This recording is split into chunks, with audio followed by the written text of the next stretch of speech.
Hi, my name is James Black, and I am the Pathfinder Director for the North American Division. We're very happy to bring you a brand new teaching resource. We have now, for the first time, the Pathfinder Marching and Drilling instructional video. For a long time, leaders have been crying for a teaching tool such as this. We're so thankful for the Pathfinders and the drill instructors that have come from around North America to put together this teaching resource. We want you to know and understand that what you're going to see are recommending some guidelines for you to help you as you prepare and teach your young people how to do marching and drilling. We know that North America is vast and so many people do so many things so many different ways, but this will serve as a guideline for you as you prepare your Pathfinders. Remember, marching and drilling must always be fun. It is an activity in the Pathfinder program that helps them prepare for camporees and parades and other community events that allow people to see how a large group of young people or a small group of young people can march to the same beat. So we hope that you'll take this teaching video, have fun with it, enjoy it, and I hope it'll be a great teaching resource for you as you prepare. Remember, leaders, the quality of your preparation will determine the quality of your performance. God bless you.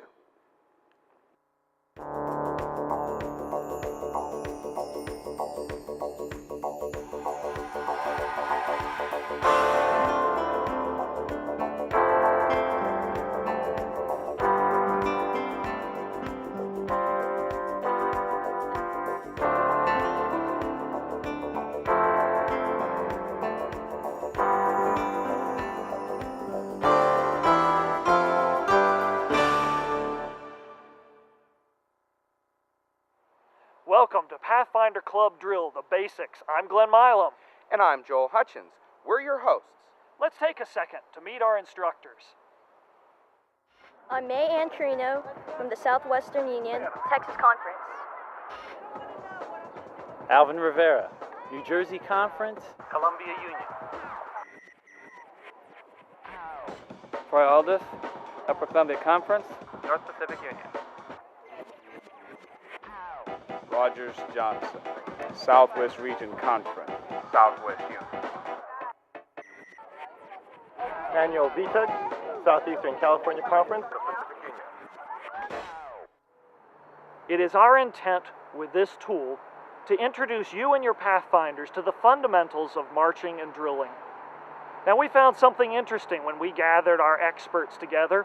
We found that they had actually practiced over the years and thought they knew their stuff exactly, but when we gathered them together from across the division, they found that there were things that they did differently. So they whip out their manuals and they start looking at them, and lo and behold, they found there were actually different ways to interpret the written command. We're going to show you lots of different things, in some cases several different methods of doing it, and you may shake your head and say, oh, that's not the way we did it, and that may be true. While we hope that this is a good starting point, we want to make sure that you understand that it is not our intent to settle disputes on specific commands, actions, or interpretations of those commands. The official policy of the North American Division is to use the United States Army Drill Manual, but we recognize that each person drills slightly differently according to their training, and we don't want to discard that talent. So drill as you see fit, use the drill instruction manual and this video resource as a supplementary resource to that, but the key is to get them out there and make sure they have fun doing this. The first place to start when you're beginning your first instructional course is to make sure you've familiarized yourself with the print drill manual. Have gone through it, practiced some of the things yourselves, seen what the regulations are. The next thing you need to determine is what kind of instructional method you're going to use. Are you going to be very serious? Are you going to be soft about it? Are you going to be humorous with it? And through the course of this program, you'll see our instructors use those various methods. The teaching situation varies according to you. Our best recommendation is always to start one-on-one. Take one Pathfinder out with one instructor and work them through the basics. Then gather a unit together, work with them, and then finally the club. If there's any way possible, have the Pathfinders above you so they can see your feet while you're doing it, or you above them, standing on a tabletop or something similar, so that they can see what's actually happening, that they aren't looking at the back of the head of somebody in front of them. The best way, of course, is to demonstrate it for them. Now, you can do that up front, but there's a key thing to remember. When you're turned around looking at your Pathfinders, everything you say flops sides. If you say left, they're probably going to go right and vice versa, or you're going to get it twisted in your head. Watch closely in this project and you'll see a sign come across the bottom that says mirroring. When we say mirroring, you're going to notice that the instructor is doing things the mirror opposite of what the command is. For example, in a dress right dress, you normally put your left hand up, but you'll notice the instructor put their right hand up and out because they're facing the drill unit, and the drill unit will mirror what they do. It almost always happens that way, so we mirror it. If you find that's not working, you may indeed need to turn around and speak over your shoulder so that when you give the command, you're doing it the proper way. 90% of all drill and marching commands are two-part commands. The first part of the command is the preparatory command. This part of the command lets the marching team know what they're going to be doing. The second part is the command of execution. It's on this command that they actually execute the command. For instance, parade, crest, present, arms, order, arms, left flank, march. This gives them a chance to be mentally and physically prepared for the command that's coming. There are very few one-word commands. About the only one I can think of right off is the command rest. Almost all other one-word commands we usually give a prep command of Pathfinders. Pathfinders, attention. Pathfinders, dismissed. Pathfinders, fall out. So rest is pretty much the only one. There is a whole other class of commands that we call directives. These are simply informative statements that let your unit know what is going to be happening. An example would be, prepare to strike the colors. We notice that there is no command of execution, nor even a preparatory command. We're just generally explaining what they're going to be doing.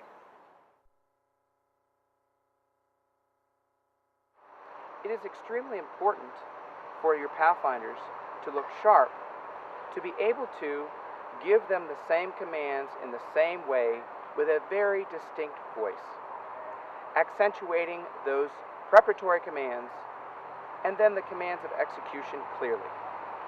That way your Pathfinders will be able to perform as a tight, sharp Pathfinder unit. Let me give you a couple of examples. Pathfinders, attention! Pathfinders, left, haste. Right, haste. About, haste. Raise your voice slightly and give diction on those syllables, and you'll have a wonderful drilling team.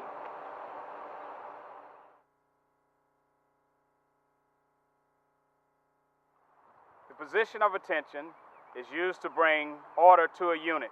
The command is given, attention. That time the feet sharply brought together, the 45-degree angle, the head, shoulder looking straight ahead, hands are cuffed with the thumb down beside. It goes along the seam of the trousers or along the seam of the skirt. The eyes are straight ahead, the head is straight ahead, there is no movement, no talking, no movement at all. Command is, Pathfinders, attention. That time, the hands will be cuffed, go along the side of the seam, the head, shoulder square, feet 45 degrees. That command is, attention.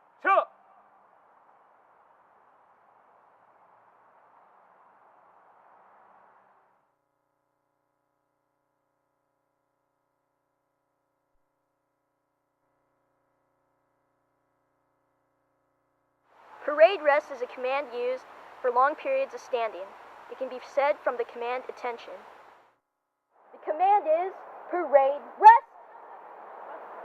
About parade rest, your feet should be shoulder length apart, and the left foot steps out. Your shin should be up, eyes straight, and on the back should be right over left. Just like that.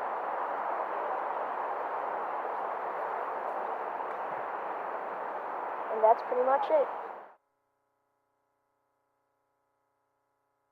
unique to the Pathfinder organization is prayer attention. Command is given, heart rate, rest. Then prayer attention. That time the head is bowed. All headgear will be removed from the males at the amen. The headgear is replaced and the command is given, attention.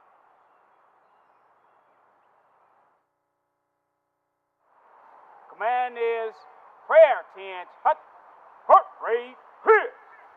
Prayer attention.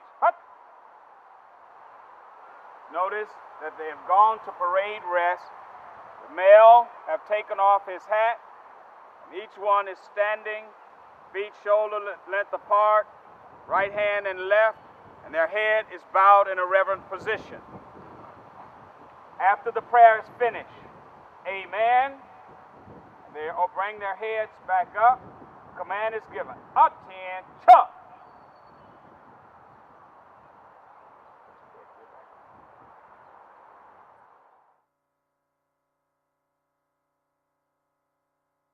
The command is stand at ease. It can be given from the command of parade rest. What stand at ease is they stand in place and they follow wherever I go. Their eyes and their head move to wherever I go. Pathfinders, parade rest. Stand at ease.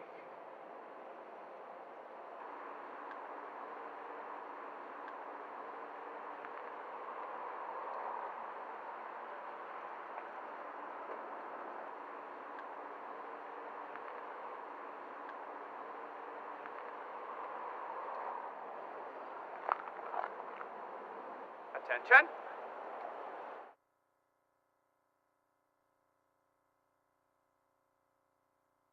The next command is at ease.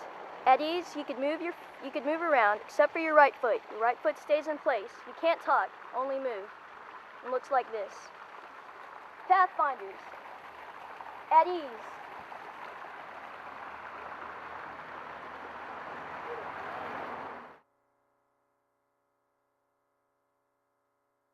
The next command is rest.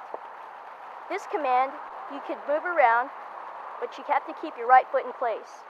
You could talk, do everything, anything, as long as your right foot stays in place. Pathfinders, rest.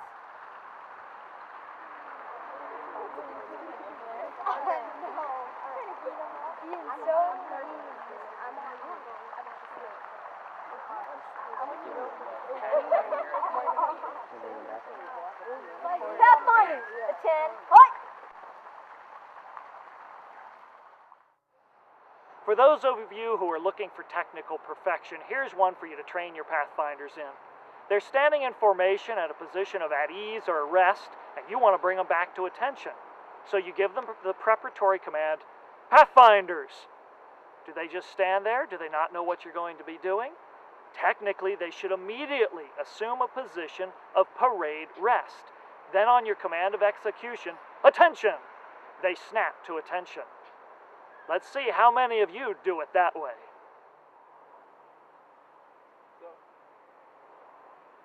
Pathfinders, attention.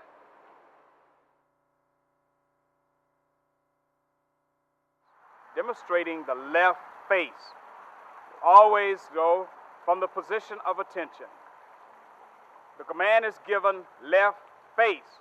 You will get on the heel of your left foot and the ball of your right foot, pushing off with your right foot, and turning in the direction that has been called. The command, left face, heel, toe, move. Command again, left face, heel, toe, move. That is the command, left face. Pathfinder, attention. Left feet. Left feet. Left feet. Left feet. Command is left face. In order to make it very simple, We can do left face by the numbers. You would take and only move when the number is called. Left face, 1, 2, by the numbers. Left face, 1, 2. Pathfinder demonstration.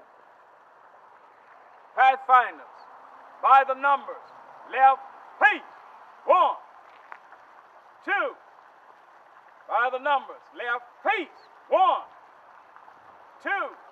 By the numbers. Left face, 1, 2. By the numbers. Left face, 1, 2.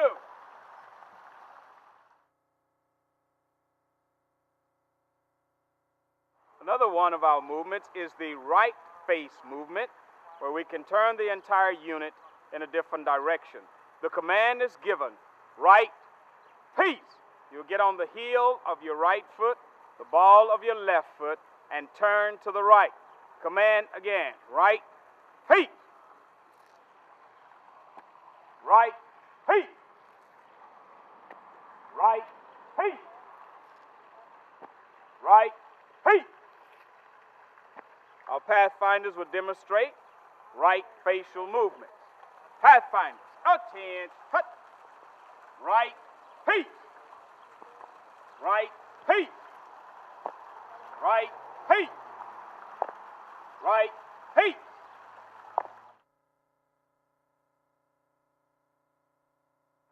This command turns the Pathfinder 180 degrees in the opposite direction. It's a 2-count command. So on the command face, on the first count, you move your right foot with the toe resting just to the left and the rear of your left heel. And then you pivot on the heel of your left foot and the ball of your right foot. Sounds complicated. It's much easier when you see it. Watch closely as those feet move, and you'll see that it's a pretty tough movement. Mr. Johnson will now lead us through it. The command is about face. Demonstrating. Command is given. Pathfinders, about face.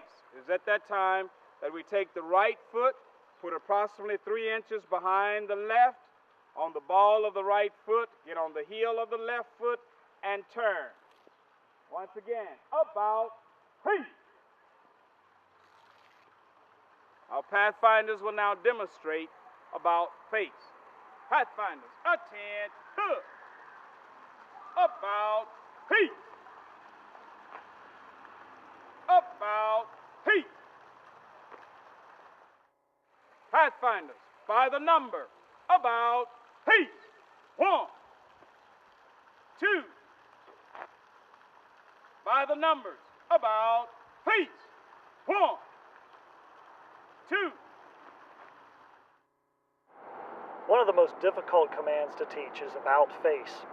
Invariably, you'll have Pathfinders who turn the wrong direction, and it'll look something like this when they do it. And they can't do anything else because their feet are in the wrong position. But actually, there's something about that move that's very useful in training. The challenging part about getting those young people to understand is to where to put their right foot when they move it back. They move it behind them and they put it too close to the heel.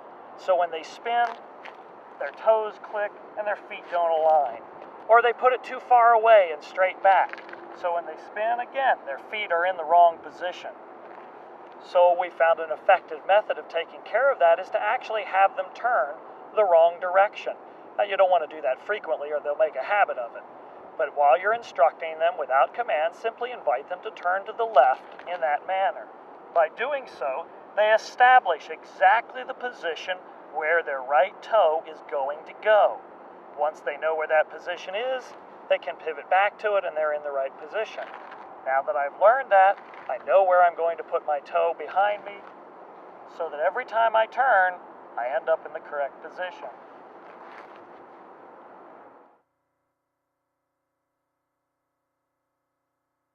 Present arms is a command that is used to salute the flag.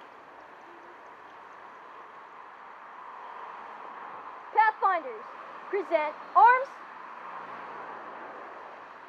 Let me show you the correct way to salute. Now, his palm is showing, it shouldn't be, so you want to slightly turn your palm inside and lift your elbow slightly up. That's the correct way. Now, her palm is curved. It should be straight. All you want to do is straighten your palm, have the tip of your finger, the tip of your eyebrow. And that's the correct way to salute.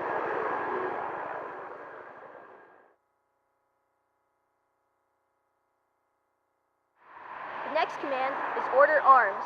This command is used to return to attention from present arms. You want to bring your hand down and not slap, and return to attention. So, Pathfinders, order arms.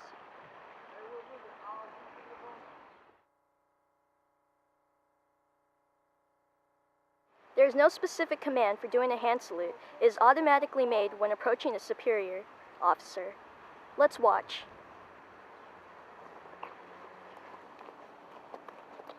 Afternoon.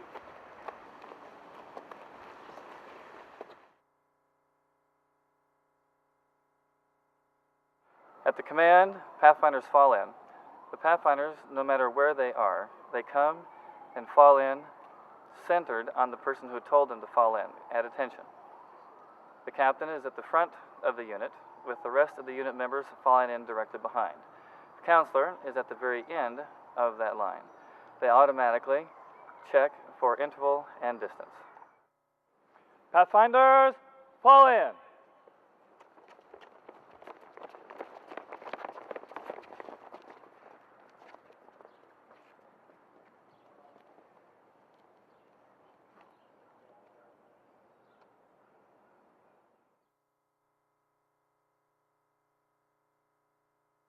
At close interval fall in, the person to the far left, they look straight, but they put their left hand on their hip like this, their elbows up. The person next to them, they put their hand on their hip as well, but they look to the right, at the person standing to the right of them. The person on the far end doesn't put their hand on their hip. They keep their hands down, but he still looks to the right. And that's close interval fall in. At close interval, fall in!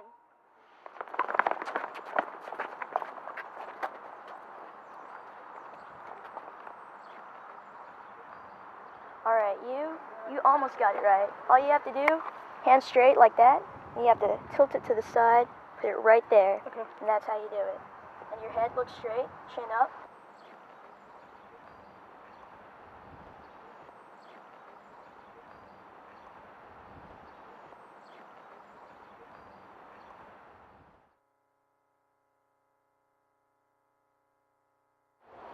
At the command fall out, the Pathfinder is then to take an about face and one step in the direction headed and remain within the area. Pathfinders, fall out!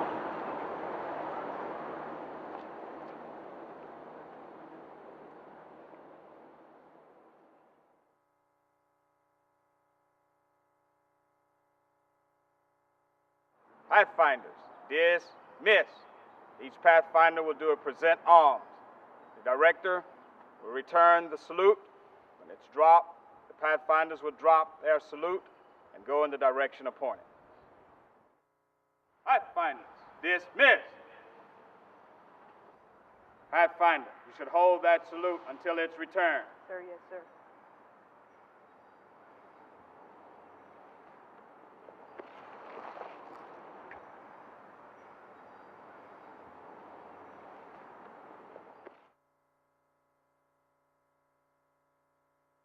The purpose of Dress Right Dress is to make sure that the whole club is aligned. Remember that the people in the first row are the ones that's going to stretch out. In case this way, it's going to stretch out from here to here, and you're going to touch it, the fingertip to the shoulder.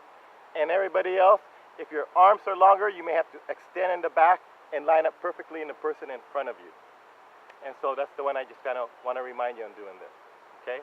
So we'll try this out. That's right. Dress. Ready, dress. No sound. That's right, dress.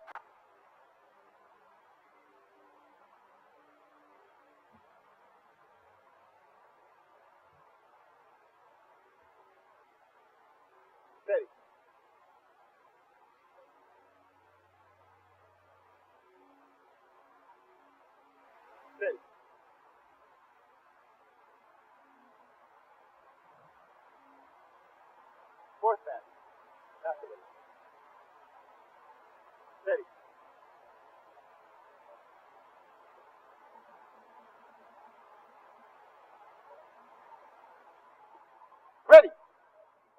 common mistakes is you bring up and then you pull your end this way and you bring it down. But it's a straight up and a straight down.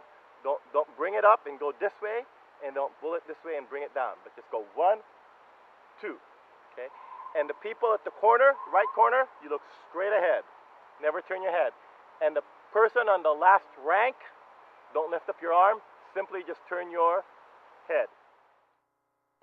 Dress right, dress! Oh, medic! Oh, medic! Drill masters, has this ever happened to you? That's exactly the reason why on dress right dress, when you do that, your arm comes straight up from the side in a swinging fashion.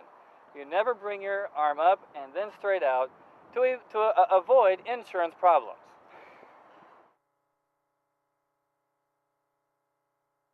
The purpose of what we're going to do next is to be able to move together as a club. And how we're going to do this is the command will be forward, march. Forward march always starts off with what foot? Left foot, sir. Left foot first, okay? And then the next command is to halt the club, and I'm going to say, Pathfinders, halt. And after you say the word halt, you take one more extra step, and then you close with a trailing foot right behind it. So it's going to go like this. Left, Pathfinders, halt, 1, 2. Okay? And you stop right there. The hardest thing about this is to make sure that you're stepping 24 inches. However, no club ever marches using 24-inch step. That march you specifically only use when you're doing a parade or like a 1-mile march and you're going for a long distance. What we're going to do now is the regular marching that you normally do in your clubs, lifting your feet 6 inches off the ground. 6 inches off the ground. That's about 6 inches off the ground. So you'll be marching left, left, and you're going to be taking about half steps, half what you were doing there. So instead of marching this way, like we just did, you will be marching like this. You will be marching left, left, left, right, left, okay? And that's about the standard way that most clubs march, and that's what we're going to be doing. Pathfinders, at 10, hut! Arms at the side. Don't look at the ground. Look straight ahead. No unnecessary movements. Forward. March. Left, left, left, right, left, left. Looking good. Left, left.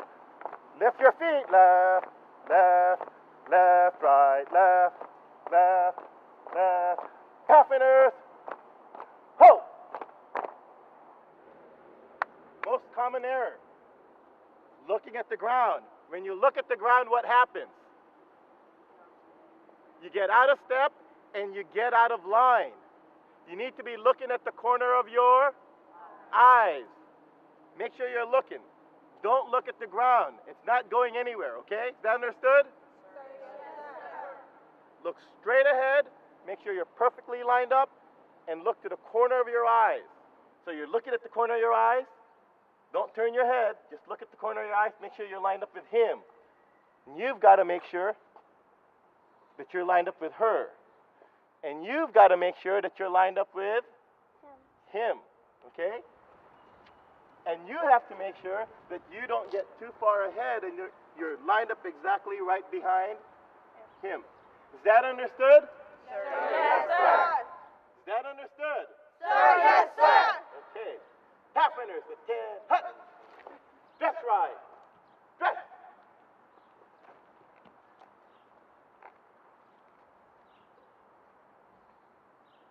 Ready. Prep. Cover.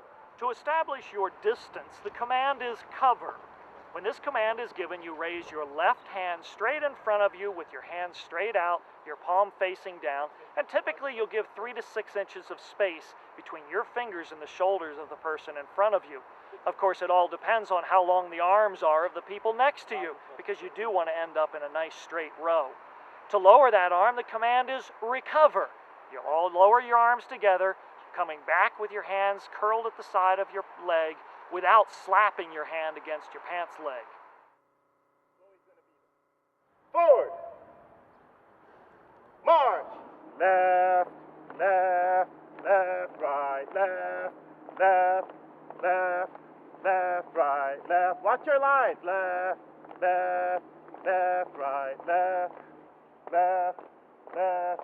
Pathfinders, ho!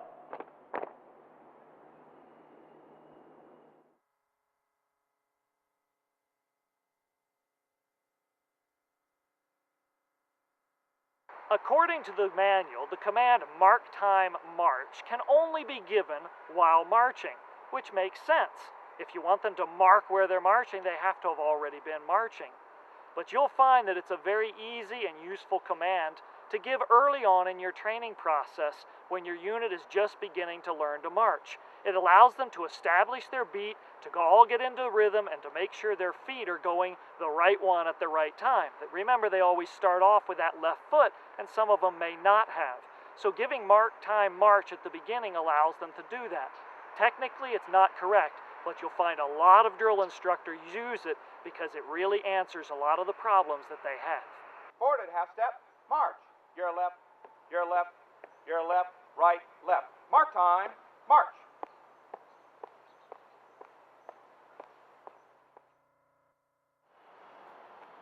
Oh, ouch! Has this ever happened to you? Trees popping up out of nowhere? An important issue that drill instructors tend to forget is distance. Every now and then, you'll be marching, and a tree, a wall, maybe anything, will pop up, and you can't run into it. So the best thing to do is call a mark time march. Before you hit the tree, you want to keep 3 paces in between, and that prevents the group from running into that.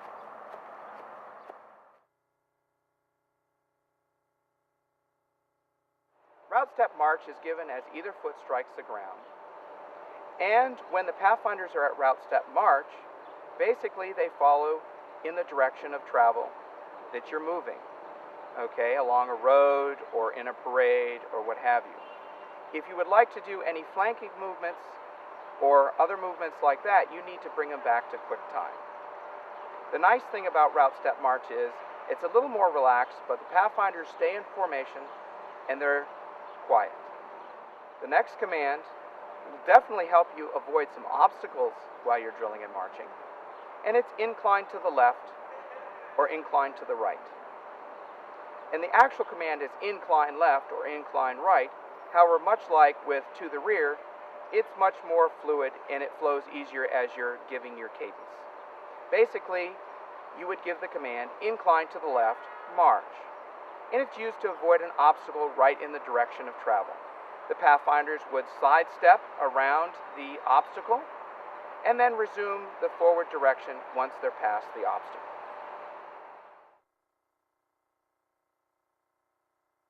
The next command we're going to do is double time. Double time is done from a marching command, and this is used when we need to get the club in one place to the next. Forward. March. Double time. Double time. March. Left, left, left, right, left, left.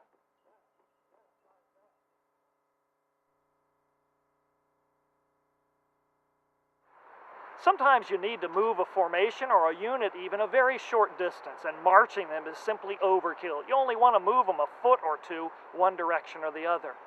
To do that, we use a command called steps. The preparatory is simply given to indicate the number of the steps and the direction.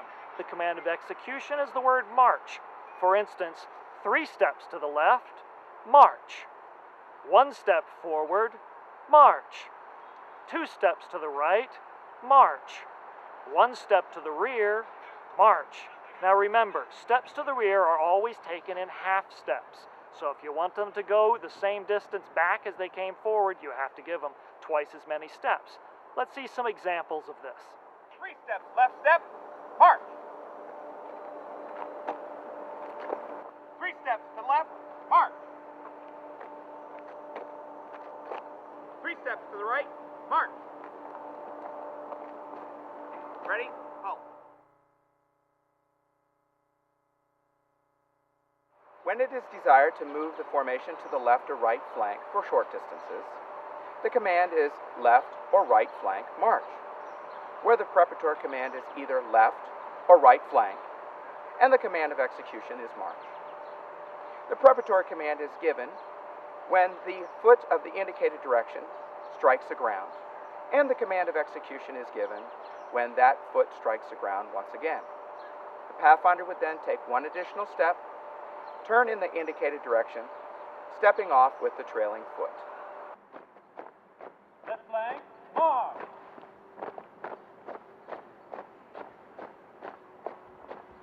Left flank, march. Left flank, march.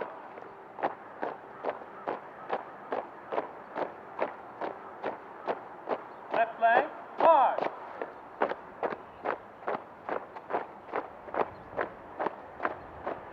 Left flank, march.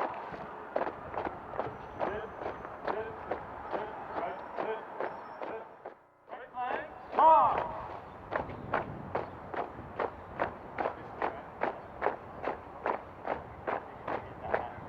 Right flank, march. Right flank, march. Right flank, march.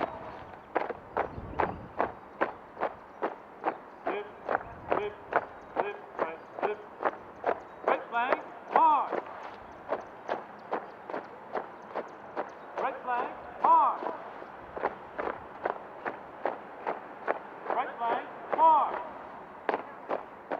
Right flank, march. Right flank, march. Right flank, march. Don't move up to that. In the Pathfinder organization, we like to use the step-turn method, meaning that the trailing foot is the one that is behind the Pathfinder once they've executed the turn. Let's take a look at the preferred method that the Pathfinder clubs tend to use. Left flank, march, step, turn. Now we interpret this as being your trailing foot. So we step off with this foot.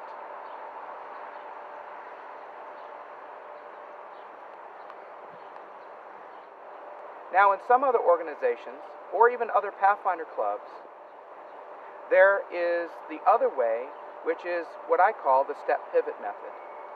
And basically, that's done with the trailing foot being the one that's behind the Pathfinder before you have started the maneuver. Now the other interpretation of the flanking movement is like this. Left flank, march. At this point, this is actually interpreted as your trailing foot. So you would then step off with this foot, not doing the step turn, but more a pivot.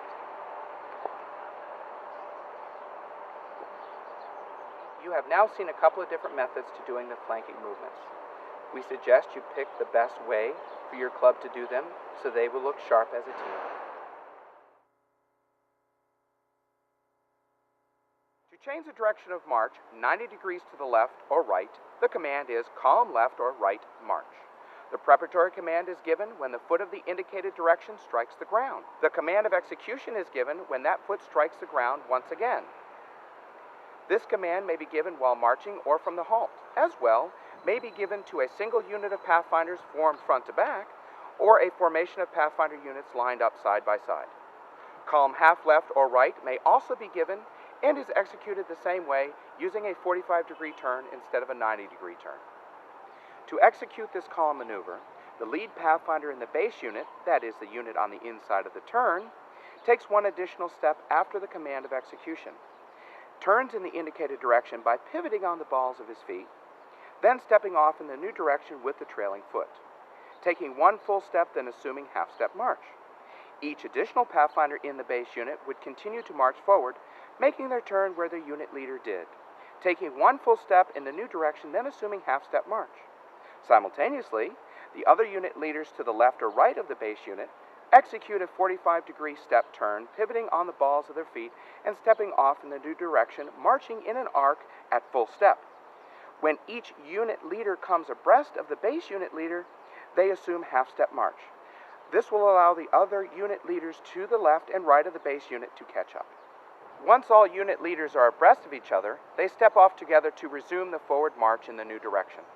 The remaining Pathfinders in each unit continue marching forward Turn approximately in the same location and step off in the same manner as the unit leaders. Sometimes it is necessary for the following Pathfinders to adjust their step length so their turn will be in exactly the same spot.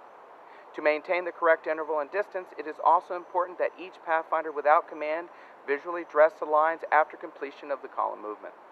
The use of half-step march is simply to allow the other units to complete the maneuver uniformly.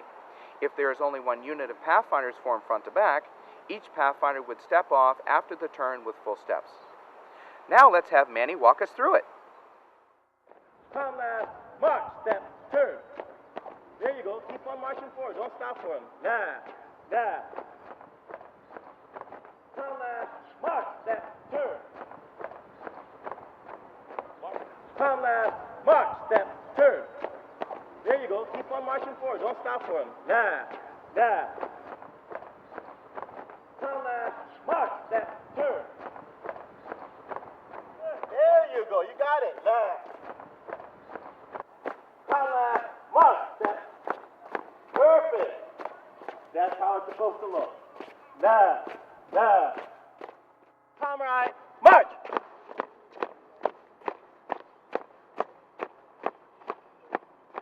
Come right, march. Excellent. Good job. That's looking good. Couple more. Come right, march. Oblique that. Oblique the turn. Excellent. Good job.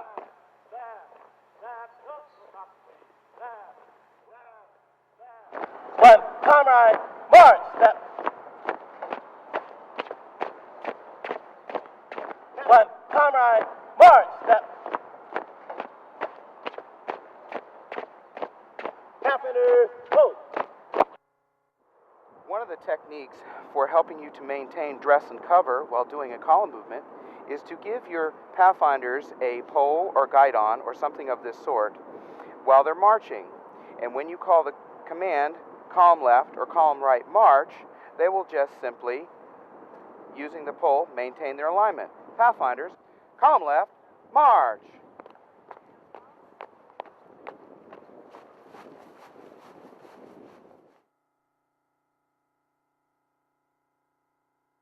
To have your marching unit turn and go in the opposite direction while marching, the command is rear march.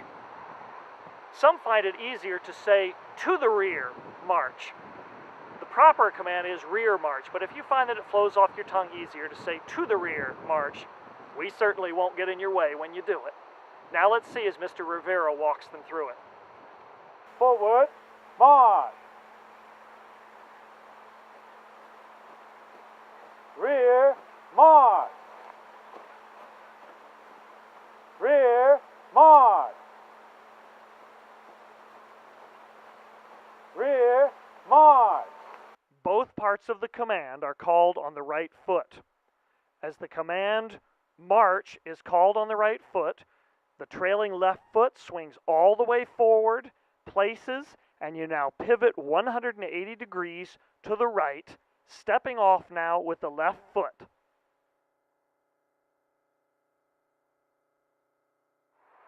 One of the most fun parts of drill and marching is to participate in a Pathfinder parade. There are several issues that have to be decided before that parade is formed up, and probably the first and most critical is how many files will there be in each club's column. The most common is a file of 3 or 4 wide. That lets you have several Pathfinders deep and gives you a lot of variety in how many there are. Since most of our clubs are fairly small, that works out quite well.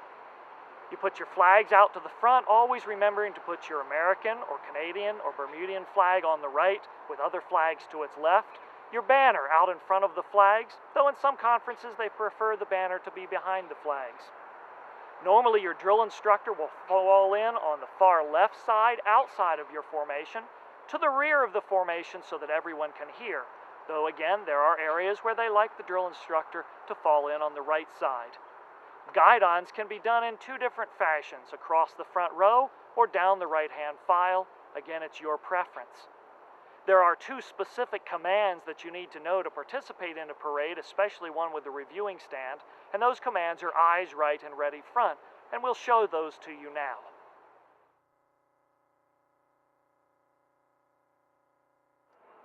What we're going to review this time is your ice right. Purpose of the ice right is to make sure that your lines and your ranks are perfectly in line as you pass the review stand. When the command is called, it's going to be, the preparatory command is eyes. And when the command right is called, everybody looks to the right except for the person that is on the right. They look straight ahead, making sure that you're perfectly aligned and perfectly in line. Everybody else is looking towards you. The command to look to the front is ready front. At ready front, everybody then turns their head and looks straight ahead. The guidons, when you hear the command eyes right, you will present guidons. Now this is normally done about 6 paces before the review stand and 6 paces after the review stand. And the directors present arms to the review stand as they march by. Are there any questions? Sir, no, sir! Left, right, left, your left, left, right, left. Eyes! Right!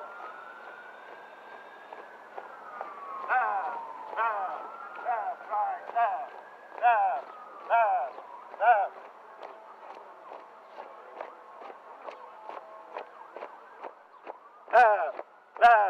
Left, right, left. Ready. Right. Left, right, left. What this command is used for is if there are a lot of trees, if you're at a fair or a camporee, and there's going to be a lot of obstacles in the way, you're not going to be able to very easily march as a formation. This way it gets the entire formation in one long file. You don't have to worry about obstacles and calling incline to the left or incline to the right or column left, column right. You don't have to worry about that. That is the reason for this maneuver. Pathfinders, file from the left, forward, turn.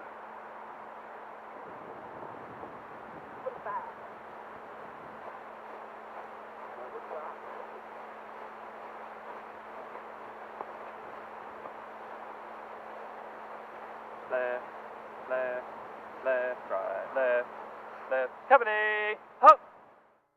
Pathfinder, file from the right, forward, turn.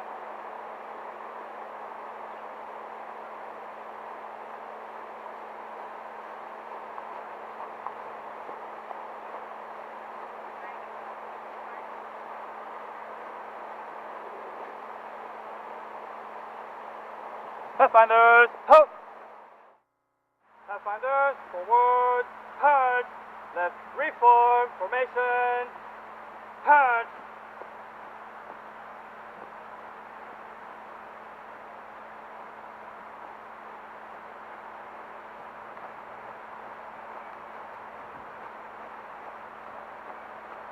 Forward, turn. Pathfinders, ho! Ready.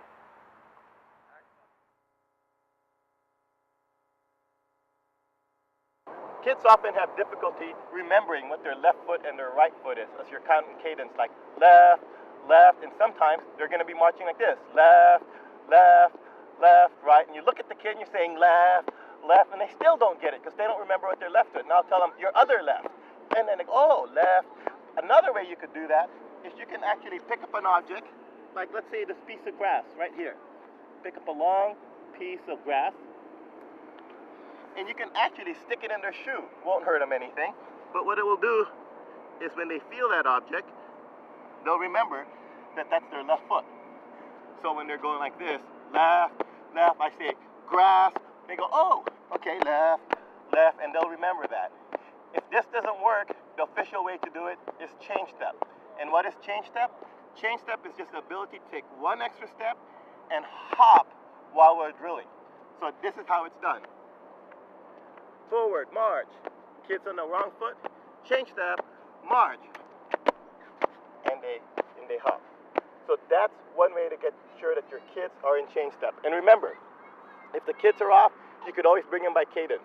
Have them count 1, 2, 3, 4. 1, 2, 3, 4. Left, left, left, right, left. And this kind of helps them to remember what their left and their right foot is counting.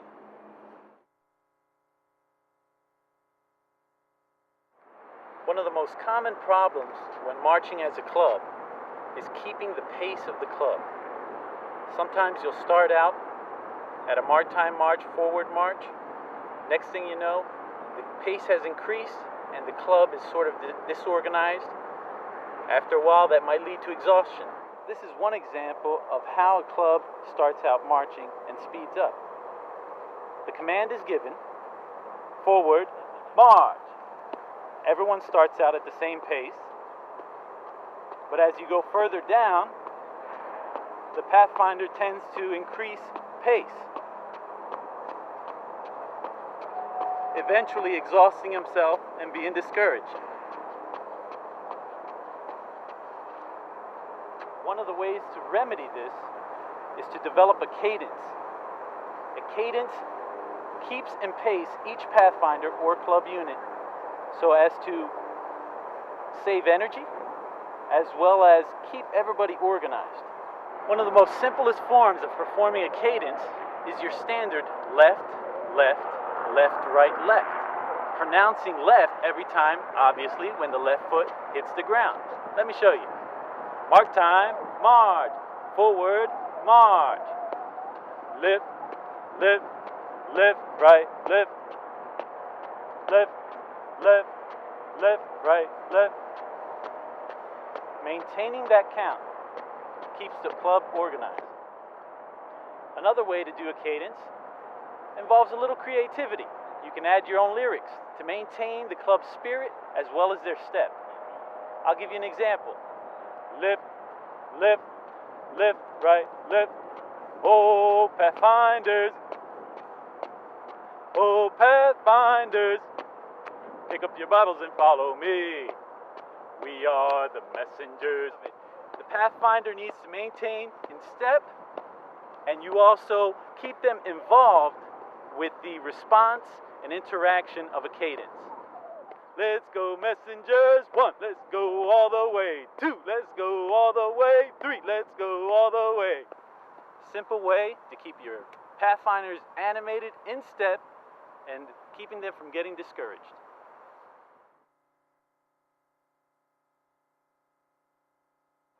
Purpose of open ranks is to simply prepare the club for inspection. The way we do this is very simple. Third rank always steadfast. The second rank takes 1 step forward. The first rank takes 2 steps forward. If there are more than 3 ranks, the fourth rank takes 2 steps back. The fifth rank takes 4 steps back. And the sixth rank takes 6 steps back, all in increments of 2. Remember that the steps backward are half the distance of the steps forward, and that is why we take 2 times the number of steps backward versus the number of steps forward. We will now demonstrate how this is done. Hut. Cover. Second rank, adjust. More. Fourth rank, adjust. Fourth rank, to your right. More. Recover. Hands at the side. Look straight ahead. Which foot always steps forward or steps backward? Left foot, sir. Okay. Open rank. 6 steps backward. 4 steps backward. 2 steps backward. Stand fast. 1 step forward. 2 step forward. March.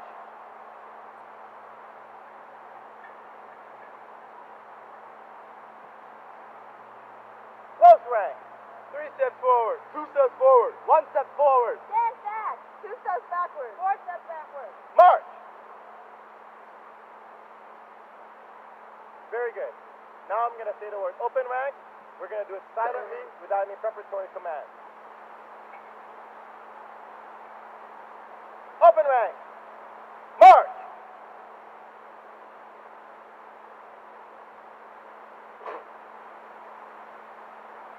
Close rank.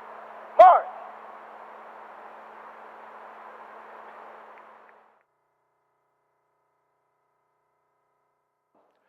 North American Division Pathfinder, in unit formation. Pathfinders, fall in.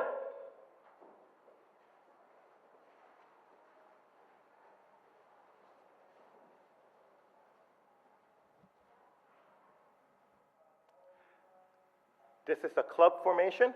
in unit formation. And as you can tell in this case, we start off with the Pathfinders on our left side. This is our captain, our girls' Pathfinder captain, our boys' Pathfinder captain, our girls' teen and TLT captain, and our boys' teen and TLT captains. Normally, the counselors and the staff members are at the end of the unit. So the girls' Pathfinder counselor, please raise your hand. Boys' Pathfinder counselor, please raise your hand. The girls' teen and TLT counselor, please raise your hand. And the boys' teen and TLT staff counselor, please raise your hand. Another way is you could have them fall in by formation by their classes, where you can have the friends here, companion, explorer, ranger, voyager, and guide. Another way that this may be done is instead of falling in by ranks this way, they can actually fall in ranks this way, where you have friends up front, companion, ranger, friend, companion, explorer, ranger, voyager, and guide. And the third way that they can do it is falling in by ranks, where all the boys are on one side by units, and the girls' division is on the other side, all in one unit. And so you can choose to fall in your club in many different ways, and this is just one example. And now we will demonstrate how to do a Pathfinder club dismissal. Pathfinders, dismiss!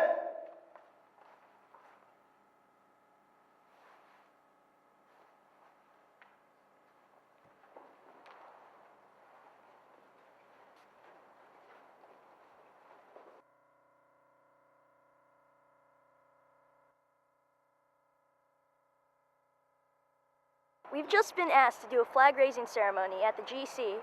This is how you do it. We have a line. First person in line would be the unit captain. The unit follows him, and it ends with a unit counselor. What we're gonna do is we're gonna march just past the flagpole, okay? We'll do a column left, so we end up behind the flagpole. Everyone got that? Ma'am, yes, ma'am. Cool. We stop centered fairly behind the flagpoles, and what we're gonna do is we're gonna form a line, nice straight line, captain first. The captain will march towards the director, just like this. Walk over towards the director, and he'll stop just 2 paces before the director. He'll hand you the flag with the arrow pointing you. You want to hold it. You want to be secure with this. You want to hold it right down, right here, right in the front. Tuck it in, right under your arm, and make sure the flat part's parallel with the ground. You want to cradle it. That's what we call it. Make sure the flag is in good hands. Now from here, you want to salute the director. Wait for his salute to go down. About face, and march to the flagpole. From there, 2 assistants should come and help you from your unit. And what you're gonna do is unfold the flag, latch it, and prepare for flag raising. Pathfinders, attend, halt! Forward, march! Column right, march! Left, left, left, left, right, left. Column left, march! Left, left. Pathfinders, hold! Left face!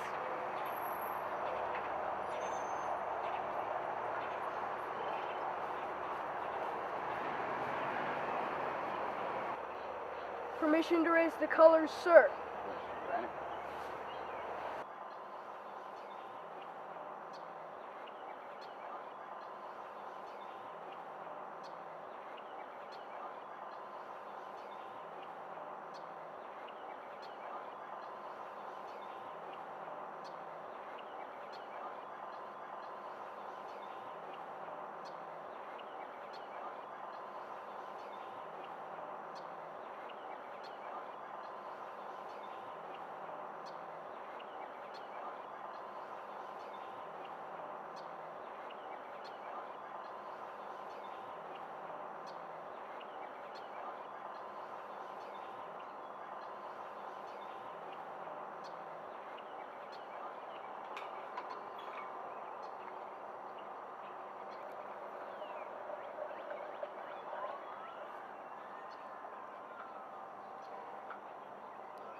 Now, you may not have a large group, like some of us. You might have a small group and you can't fill all the color guard positions.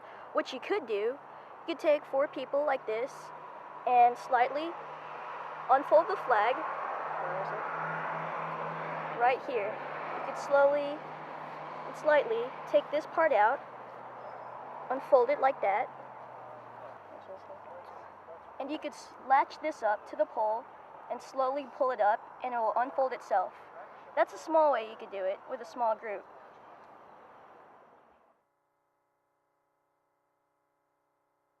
Alright, this is flag lowering. Now, it mainly involves the same things as flag raising, just slightly different actions. Now the captain is going to leave his position there, march towards the director. And what are you going to ask the director? Permission to lower the colors, sir. Right, permission to lower the colors, sir. And you salute him before you say that, right? Alright. And after you say that, you about face, turn around, and bring the flag down, unlatch it. Your group members, your unit, will help you out.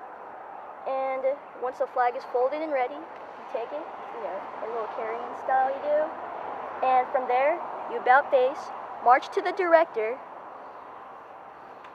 present arms, order arms, give him the flag, and about face, and that's about it. You walk back into your line, and then we march out. It's as simple as that. Pathfinders, forward, march, left, column left, march, left, left, left, right, left. Pathfinders, hold, left face,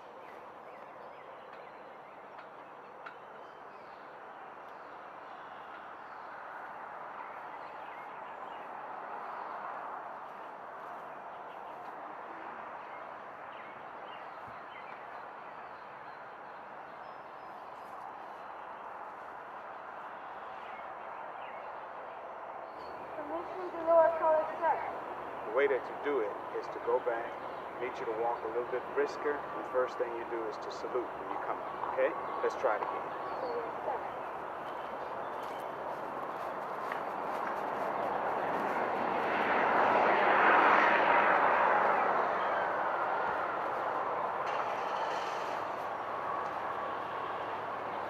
Permission to lower colors, sir. Mission grant.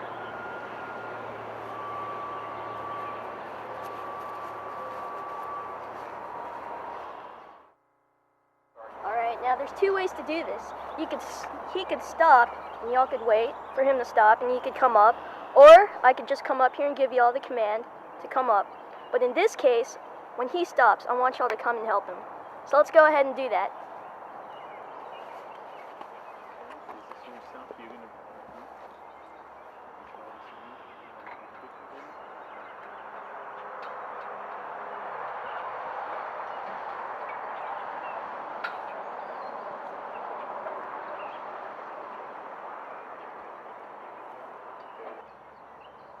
Hold on a second. Do not start lowering the flag until the command is given. Then at the proper time, you will make eye contact with the director in order to start lowering down the flag. Okay, let's try it. North American Division Pathfinders, preset, hold!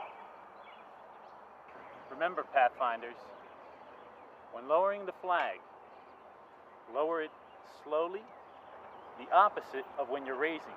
When you raise it briskly. When you're lowering it, nice and slow. Okay?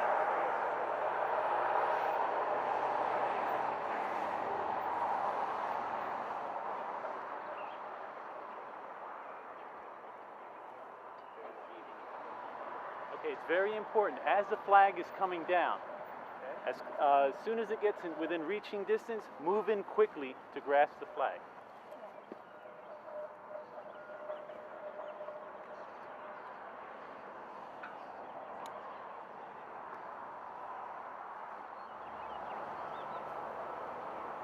Hold on a second. The proper way to do it is receiving it and placing it under the left arm because you need your right arm to salute the drill master. Okay? Let's try that again.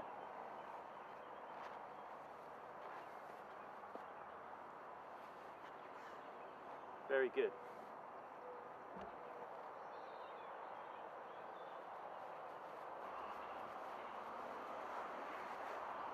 Pathfinder, you may need to have 2 steps between us. Then the first thing you do is salute, come up, hand the flag, then salute again. Sir, yes, sir.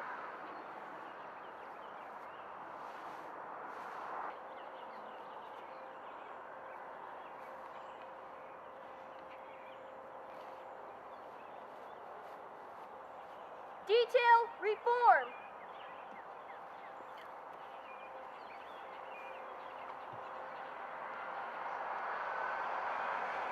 Left face. Forward. March. Left. Forward. March. Left. Left. Left. Right. Left. A key to correctly folding the flag after you have lowered it is practice.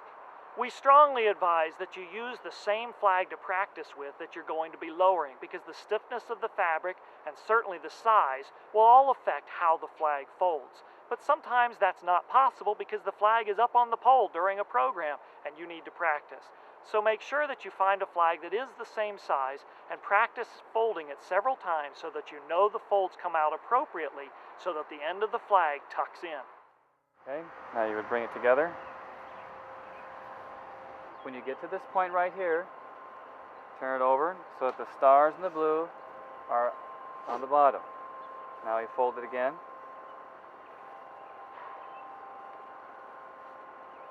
Okay, now on both sides you have the blue and the stars on both sides now.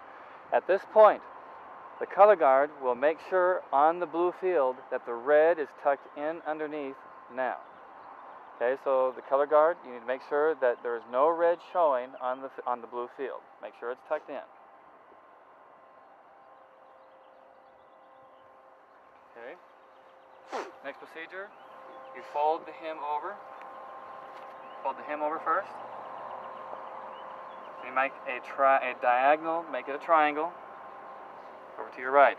After each time, it's good to pull it back a little bit, okay, to keep it tight. Okay, you fold straight up, keeping it tight at all times. Always hold it, pull it back a little bit. Also, you might want to say that when you're folding the flag, this is not a race. This is to be done at a slow pace to give honor to not only to the flag and ourselves, but to the freedoms that we have and that we enjoy in this country. So this is not a race. It is something that is done with precision and elegance. Okay, each time you do it, you pull it back a little bit.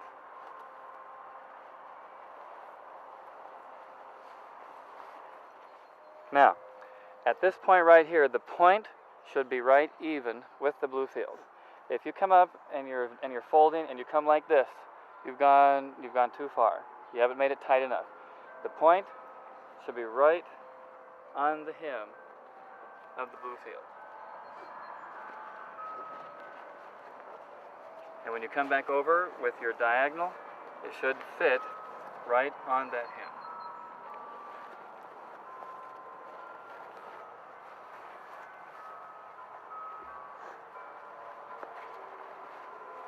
Okay, need to make sure that it's not doubled over.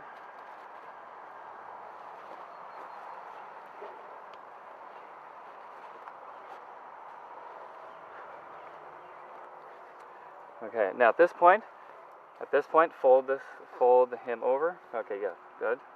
Fold that over. And then it comes up inside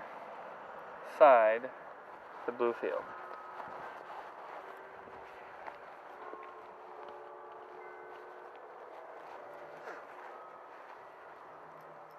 Now, as you can see, the flag is still somewhat loose.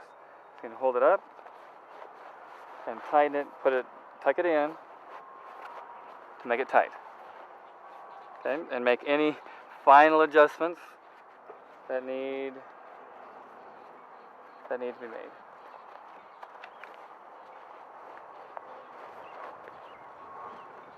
Okay. Pull this one. Yeah. Like that. Okay.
Oftentimes when you're going on a field trip, you want to make sure of how many Pathfinders you have on hand.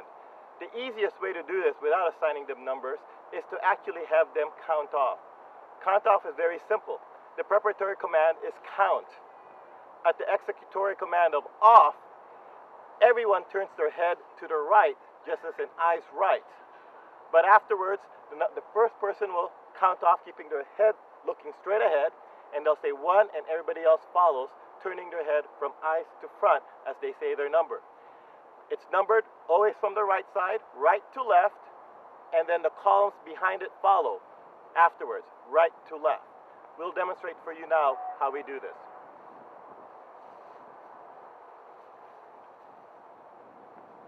Pathfinders, count! Up! 1, 2, 3, 4, 5, 6. Let's try that again if you didn't catch it the first time. We're going to do it in slower motion just so you see how it happens. We're going to do it in half time. Pathfinders, count! Up! 1, 2, 3, 4, 5, 6. Now you know how count off is done properly.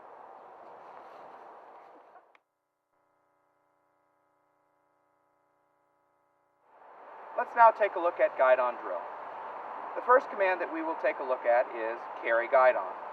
Carry guide on is used when doing the facing movements or you're marching at quick time. And to execute carry guide on, basically you slide the hand down the guide on pole and then lift it about 1 inch off the ground. That way you can execute a facing movement. Right, haste. Left, haste. When you're done marching, or you've been halted, or you're done with the facing movement, you just allow the guide on to slide back down to the ground. The next command that we will look at is parade rest. Basically, to execute parade rest, you do it as you would without a guide on, putting your left hand behind your back, and with the right hand, you allow the guide on to slide out 45 degrees. Parade rest. Attention. Parade rest. Attention. Now let's take a look at raise guide on. Raise guide on is used for the preparatory command of eyes right and present arms. To execute raise guide on, slide your right hand down the guide on pole, lifting it about 6 inches off the ground, at the same time bringing your left hand across to the guide on. your left hand should be over your right hand. On the command of execution, arms of present arms, or right of eyes right, drop the guidon down in front of you to be parallel with the ground, returning your left hand to your body. To return from this position, the command is ready front, or order arms. You again execute a raised guidon on the preparatory command, like so. Order arms, allowing the guidon to slide back to the ground. Let's see that again for eyes right and ready front. Eyes right. Ready front. Normally, without a guidon, if a superior officer passed by, you would just execute a hand salute. But since you're carrying the guidon in your right hand, you can't do that, so you do a guidon salute. A guidon salute looks like this. Hand salute. Okay? And you would do that when a superior officer passes by.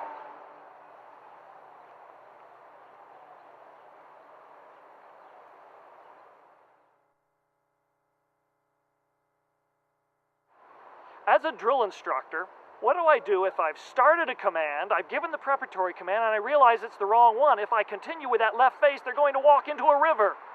There is something I can do. I simply say, as you were. This lets them know to ignore my preparatory command, and they keep on doing whatever it is they were doing beforehand. Sometimes your Pathfinders will catch you giving a command that you're not allowed to do. You'll give that preparatory command and they'll expect you to correct it immediately, and you don't. What happens? They respond with a vocal response. Command, sir, reminding you that you've just given a command that you can't give. Sometimes they'll respond by saying, as you were, sir, and that's something your conference will have to determine as which is the one you want to use. Personally, I prefer that they just ignore my command and say nothing. It seems to be less intrusive, and I'll very quickly pick up that I did something wrong. I do suggest that you check your manual to see what commands can be given from what positions. They're clearly outlined in the manual, and there's no sense us taking time to run you through that during this program.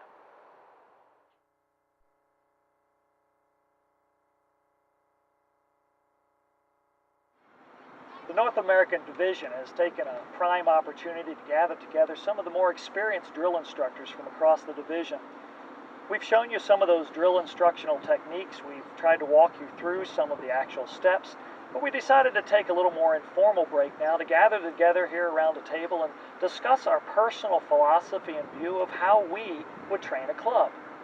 If we were brought in to work with a new director or a new counselor who wanted to form a special drill team or to teach basic drill to a new friend, maybe even a new voyager, what steps or what style would we employ? What have we found to be most effective to reach these young people? And I'll tell you, the styles will vary as much as our regions vary.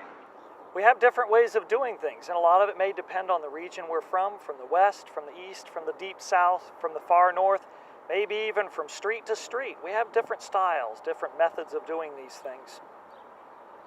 We want to take an opportunity to talk to these folk here, to give them a chance to tell us why they drill. What's the point of all of this? It sure is a lot of work. It takes a lot of effort. So why do we do this? What do we obtain for it? If we're just doing it because, that's not a very good reason. There's got to be a purpose for what we're doing. Troy, why don't you share with us first?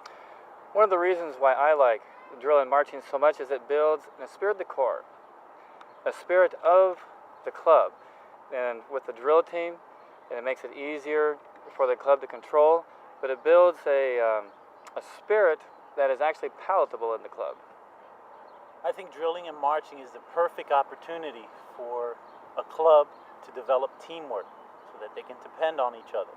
I love drilling, mainly because it's fun. It brings out creativity. Each comment could be heard. It's just fun.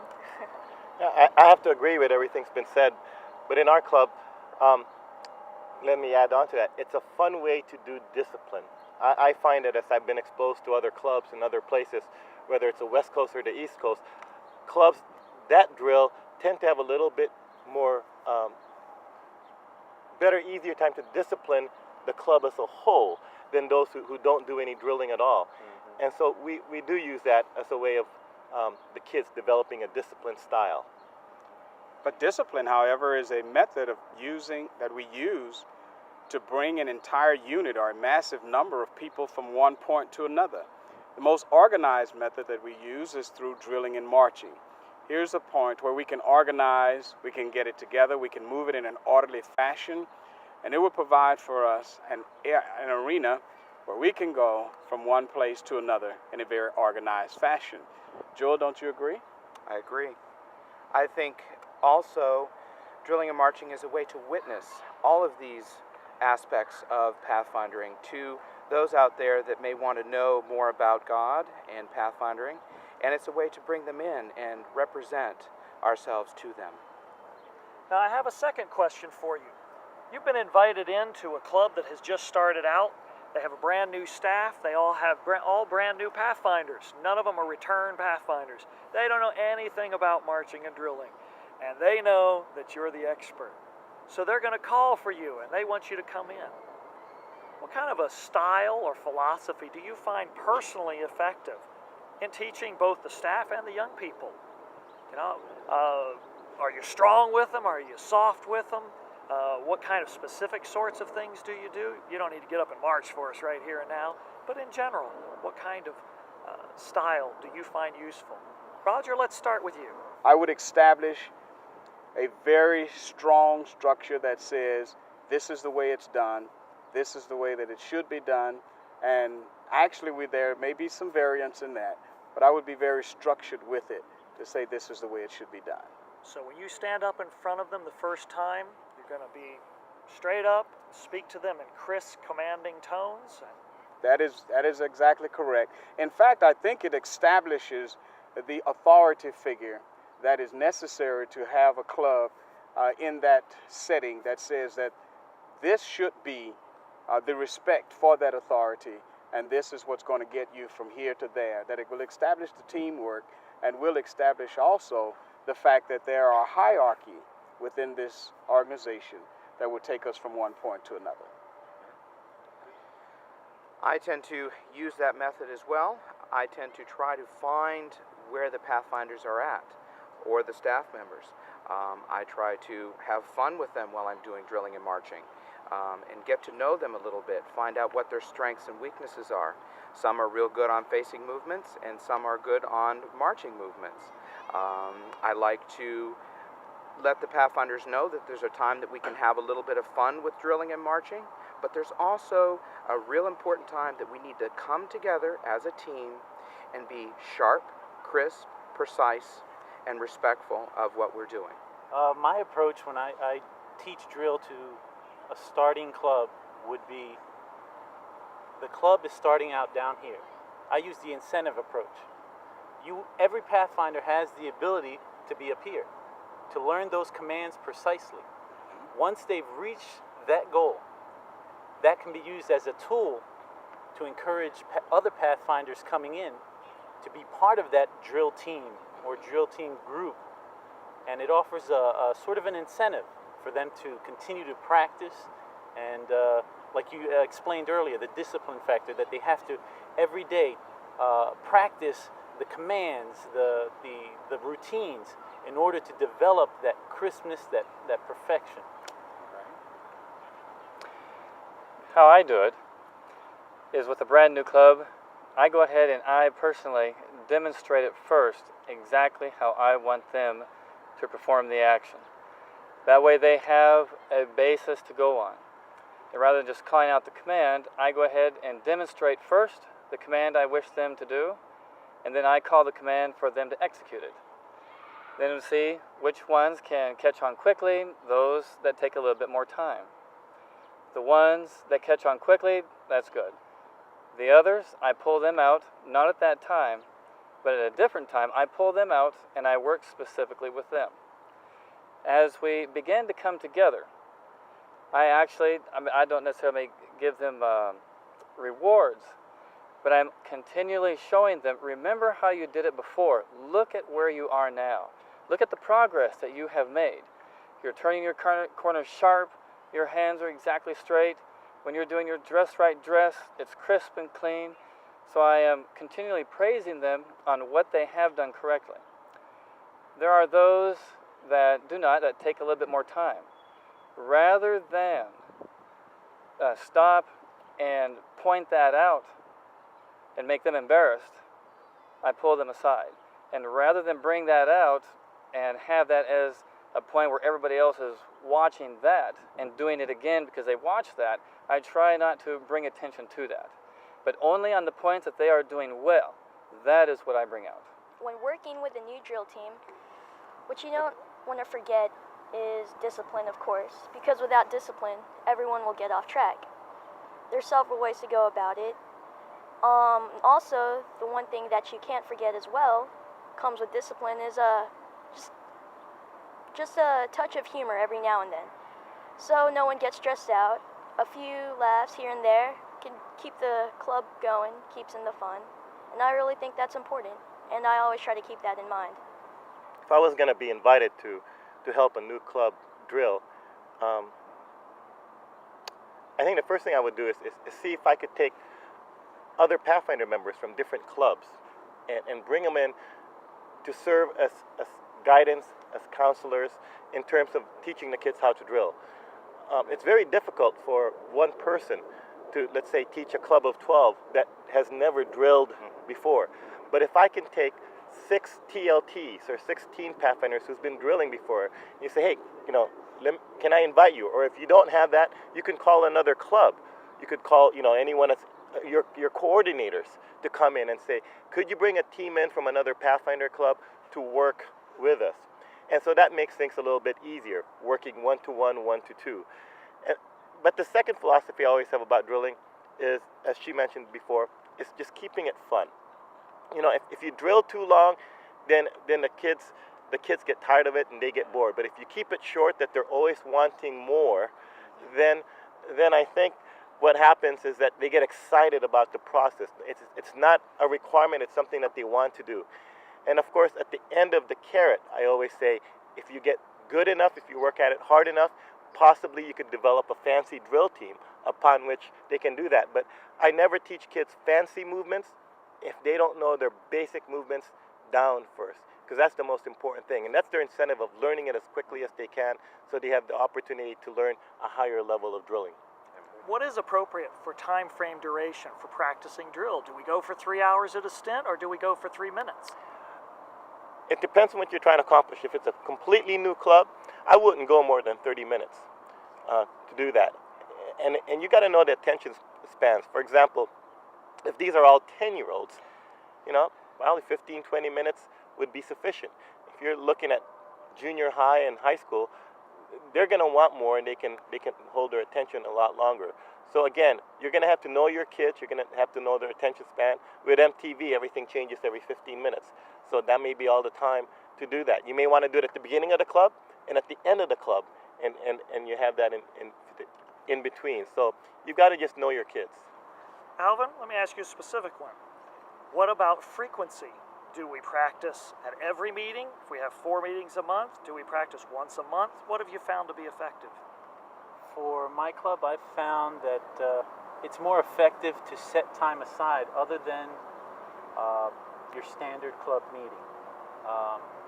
To take a specific time to work on those little nuances that they seem to be messing up on, and really get to just the basic of how to do that right face or left face. So it's I think it's just taking time aside other than a club meeting, because there's other things in the structure that could take up time that the Pathfinder's already there 2 hours, and then you're going to drill a little extra. The fatigue sometimes sets in. All right. Troy, let me ask you a question. Is there a formation that actually works better? Is there a specific formation, a shape of a formation, something unique we could do that would make the instruction a little bit easier? What I usually do is I have them in formation, but I get up higher than they do. I bring a table out, and I stand up on the table. And I have them so they can see my feet. So when I do a left face, the people in the back, if you do a left face from about face, they cannot see what you're doing. So I bring a table, I get up on the table, and then I do my facing movements. I've also heard of clubs doing that where the Pathfinders are on stairs. You know, you don't have a platform that you can use, but they sit on the stairs so they can see down to you. Very good, very good. Glenn, it's not always possible to be elevated or even to be close to stairs. So sometimes you may have to just form a round circle so that everybody can be around you and see the movement. And you would have to face different areas and different directions so that each one can see it from different angles. One may see it from the back, the other from the front, and you'd have to turn the other direction so they can see it and get a glimpse of the way that it should be. So either way, if you're going to go, if you have available those areas, fine. But if you're in an area where the entire thing is flat, then you would have to position yourself so that everyone can see at the same time. And I thank you for your participation in this discussion. I'd like to throw out two personal ideas that I have found. I agree especially with throwing the humor in, and sometimes it gets me into trouble, but I have found my specific forte is to demonstrate the incorrect way to do it and the natural consequences thereof, often landing me flat on my back or in some similar position that makes them understand that they don't have to be frightened from me. But truly the most effective way I have found is to pull each one in individually and spend time one-on-one, making sure they know how to do it. Then when they come together, they aren't embarrassed at all. Even if it's with their friends, they aren't embarrassed because they know the fundamentals, and I can take as much time as each one needs. But that's real difficult to do if I'm the director. It's real difficult to do if I'm teaching a class. I really have to have somebody set aside just to do that. Well, you know, I think one of the important things that we're doing with this video, it helps when you can see something that's done right. And so with this video coming up, you hope that even before you get started with them, is that they see what it is, that they know what they're doing. So ahead of time, they have an idea already. I like the fact that you can take the opportunity to just have them seated and just watch you go through the plan of what you want to teach them. These are the simple commands, the basic Pathfinder moves. I'll demonstrate them personally myself. And this is what we're going to work on. So there's no pressure. They're not standing. They're not rigid. They're relaxed. They're seated. And they're more acceptable to what you're trying to relate to them. All right. Let's go out there, drill and march them. Amen. Right. Amen. All right.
Excellent job.